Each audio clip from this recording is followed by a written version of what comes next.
Hi everyone, in this video I'm going to be going over how to write the proof for this statement right here. So the statement says the difference of any two odd integers is even. So the first thing you want to do when you're writing a direct proof is turn this statement into an if-then statement. So here there are two odd integers, so you're going to introduce two variables. So the first part of the if-then statement, the if part, could be something like if m is an odd integer and n is an odd integer, then m minus n, because we're taking the difference of the two odd integers, so m minus n is even. Then you can write the first sentence of your actual proof. This is just scratch work. So the first sentence of your proof is the word suppose, and then the if part of the if-then sentence.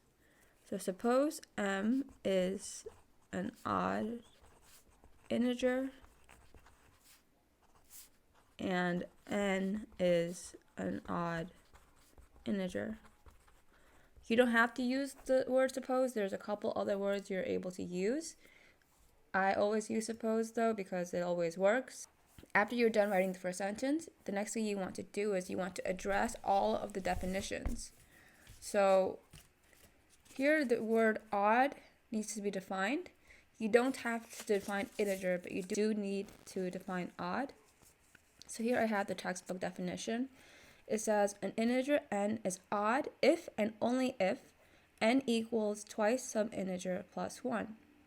So n is odd when there exists an integer k such that n equals 2k plus 1.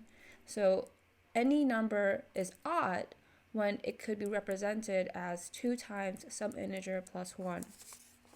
So we can define that by saying by the definition of odd, m, since m is an odd integer, m equals 2k subscript 1 plus 1, where k1 is an element of the set of integers. And then we can define n by saying by definition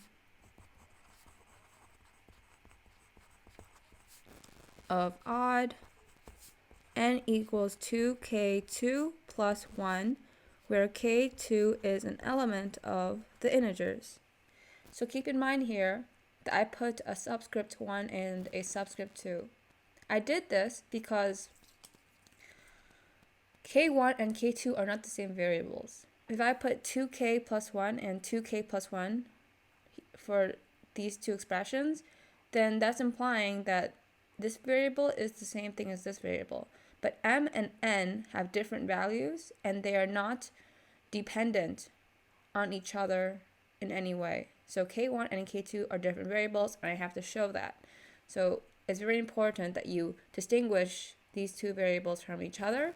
You could put different variable letters, such as k and h, for example. I like putting the subscripts because it's the best way to represent the variables in my opinion, and it's not as confusing since different letters being thrown around can be a little confusing. And then now that you showed that m is an odd integer and n is an odd integer, the next thing you want to do is introduce m minus n.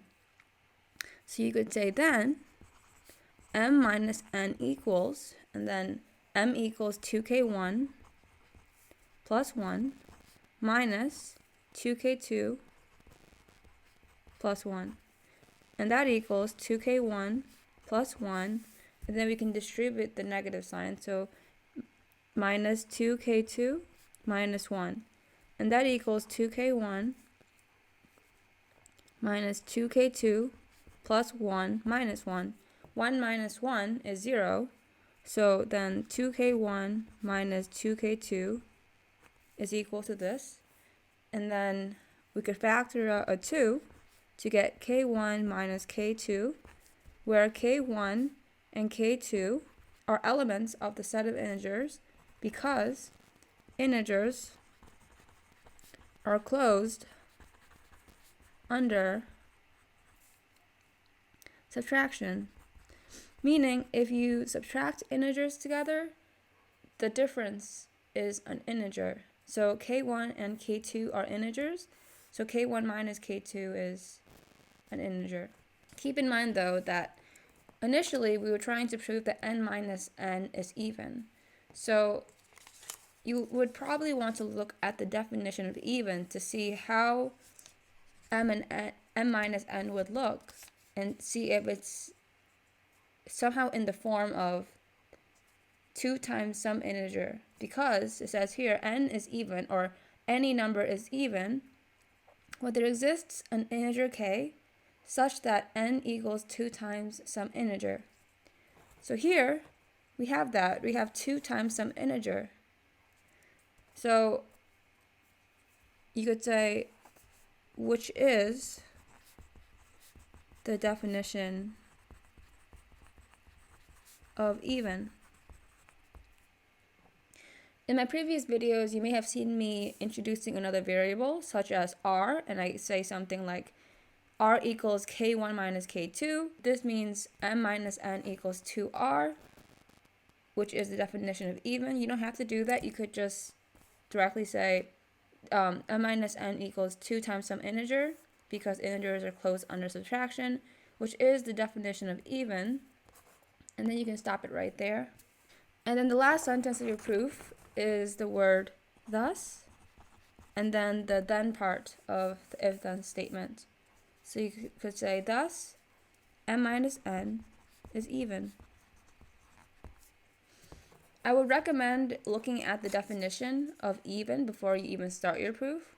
I didn't do that because I wanted to go through the proof and explore and find out the meaning of m minus n without expectation. And then you could write a little square symbol right here to indicate that this proof is indeed done.